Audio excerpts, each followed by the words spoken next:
সভাপতি কয়রা উপজেলার সম্মানিত আমির মাওলানা মিজানুর রহমান, আজকের এই জনসমুদ্রের সম্মানিত বিশেষ অতিথি, আপনাদের এই মাটির জননন্দিত প্রিয় নেতা, দীর্ঘকাল ধরে এখানকার মাটি মানুষের সাথে মিশে আপনাদেরকে যিনি আপন করে নিয়েছেন, বাংলাদেশ জামাত ইসলামীর কেন্দ্রীয় কর্মপরিষদের সদস্য মাওলানা আবুল কালাম আজাদ। আবুল কালাম আজাদ ভাইকে তো সব চেনেন তো ঠিক মতো। খুলনা মহানগরীর দীর্ঘদিনের আমির ছিলেন। আমি যখন আমির ছিলাম তখন উনি আমার সহযোদ্ধা সংগ্রামী সেক্রেটারির দায়িত্ব পালন করেছেন, আলহামদুলিল্লাহ।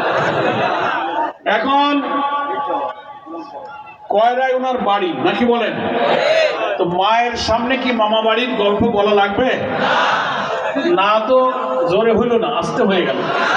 মায়ের সামনে কি মামা বাড়ির গল্প বলা লাগবে?